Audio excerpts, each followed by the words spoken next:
All right, everyone, welcome back into another NBA DFS video. Going to be breaking down this 5-game slate here on Friday. Now, this is a very interesting slate where currently we are not getting a bunch of value. We're getting some okay value, and a lot of players are a little bit too priced up here as well. So it's a very interesting 5-game slate. Let's go ahead and break it down. So guys, let's start out here with the point guard position. We could potentially get to the two MVP frontrunners here with Cade Cunningham and SGA. I actually find it funny. You could tell people that don't play NBA DFS that are mad that Cade Cunningham could potentially win the MVP just by playing enough games compared to the next best candidates. And then you look at his like DFS production, and he's actually slightly outscoring SGA right now.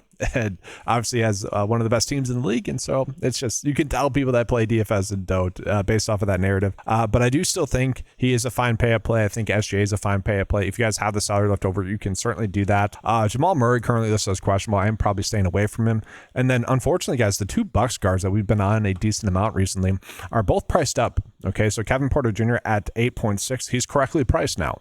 Now he has the ceiling to go off, don't get me wrong. And then you also have Ryan Rollins, who's also currently, I would say, maybe a little bit overpriced, but I think ultimately he's basically correctly priced as well. So those two players are definitely tougher clicks. Then we have to take a peek at Dallas, guys. Brandon Williams is coming in off of a poor game last night. It was kind of surprising as well. No, he ultimately was able to be productive enough, ended up with 27 DFS points there, but you would have thought in that spot he would be able to do a little bit more than that with a lot of the Dallas players out, with PJ Washington being out, with Daniel Gafford being out. It should have been the Brandon Williams show, and it just wasn't. That being said, I still think he's a fine play here tonight at a cheaper price tag. From there, Ty Jerome. If Ty Jerome is active or not active, that does change a decent amount here of the slate. He is listed as doubtful, though, so we are just going to assume that's going to end up sitting, and that should create some point guard value for us. The issue is, I don't know if it necessarily is.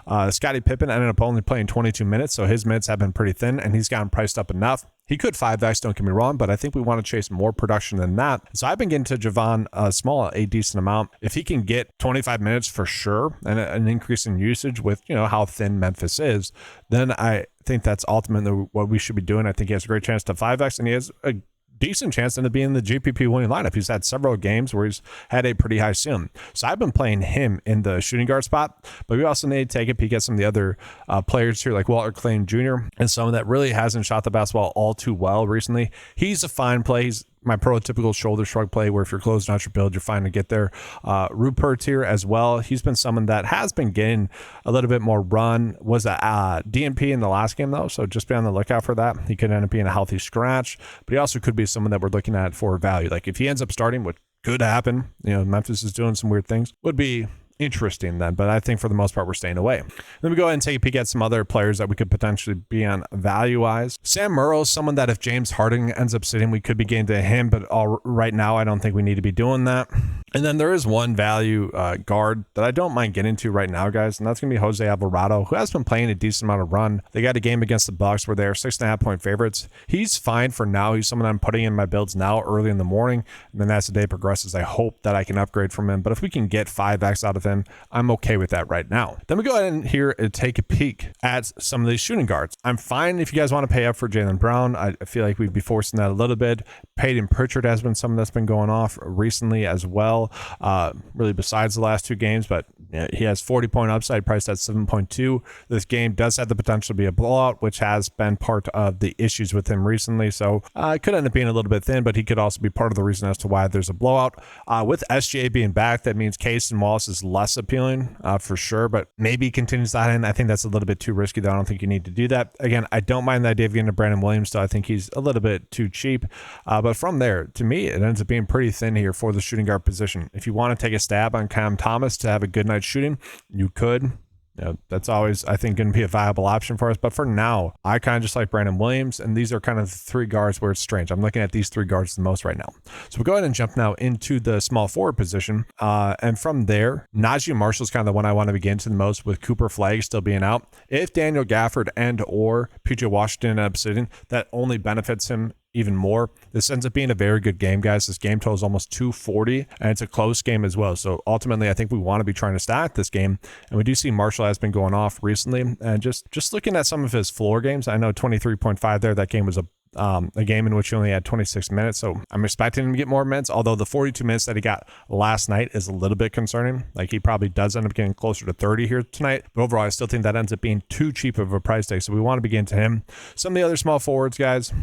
Cam Johnson, okay. Jalen Tyson is someone that if James Harden were to sit, we'd be looking at him much more. But that's only if he ends up sitting. And if James Harden ends up sitting, then we're looking at Jared Allen and also Evan Mobley as well, with Donovan Mitchell already being ruled out. And then again, Sam Merrill becomes much more appealing. And then looking at Memphis guys, I don't hate the idea of like getting to a little bit of Taylor Hendricks, getting to a little bit of Mashak here as well. But to me, those are just dart throws and you're just trying to get lucky. And real quickly, I want to zoom out and just take a peek at what the 9-to-5 data is telling us are some of the better plays right now, value-wise. And you guys are going to notice it is a tighter board today for value as it currently sits right now. And so that is worth calling out. Brandon Williams, Caleb Martin. I don't necessarily love Caleb Martin, although if PJ Washington and Gafford sit, he should get some runs, so I don't hate it. But same thing there with Klay Thompson, especially if like Chris Middleton ends up being a DNP because he's going to be bought out, then sure, those two plays are definitely much more in play. But I like getting to Marshall much more. Alvarado is popping up as a decent value. Max Christie is someone that could potentially be fine. Bagley, fine with him. And then you also have Scottie Pippen. So yeah, you guys get it. A lot of the plays I already mentioned are all decent plays, but we're not getting a bunch of value just yet. So we go ahead and jump on into the power forward position again. If we get news that James Harden is out, Evan Mobley becomes much more appealing. Although his minutes have been limited, we would need him to get closer to 30 minutes. How much of that has been due to some of the games being out of hand? How much of that has been him returning to injury? And how much more would that increase? So that becomes a little bit more risky to me. And so if we're not playing Evan Mobley already tonight, then I think we just have to be playing Jared Allen. Okay, just with Donovan Mitchell being out, and he's been someone that's been going off recently, and so that ends up being the spot that I want to get to. We jump back into the power forwards. After that, guys, to me, it is a little bit of a guessing game. Like GG Jackson is perfectly fine. I think he's a solid play overall. Is he going to dominate? Probably not, but I do think there's a good chance that he ends up being able to at least 5x. So I'm fine with him as a click. We go down a little bit lower. Tobias Harris is a shoulder shrug play. Prosper is someone I'm a little surprised by his price tag. Like, I would rather play him than GG Jackson, where we can get similar production. And so that's kind of been the route I've been going instead. But again, that is a game and a matchup that I do think we want to be targeting just in general. So if you want to get to someone like Taylor Hendricks, again, you could certainly do that in the power forward spot. Let me go ahead and get into the center position. So center position, I already mentioned I like Jared Allen.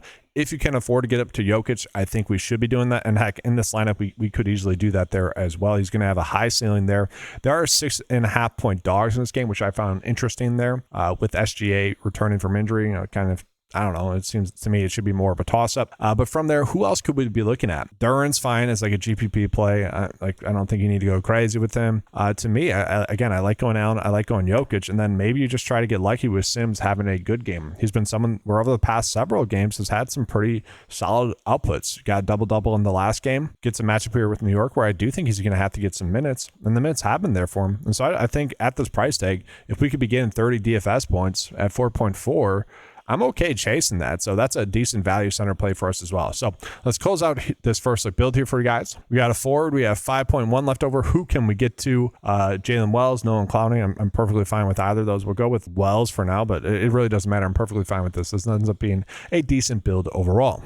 Now, those are my thoughts. Let's go ahead and see what the 9-to-5 lineup builder is currently spitting out to us as the top build. That's going to be Jalen Brunson, Klay Thompson, Taylor Hendricks, Tobias Harris, Jokic, Christie, Martin, and Marshall. So it is really getting to a lot of those Dallas plays. If we're going to begin to that many Dallas plays, I do think we would want to get to some more Memphis plays as well.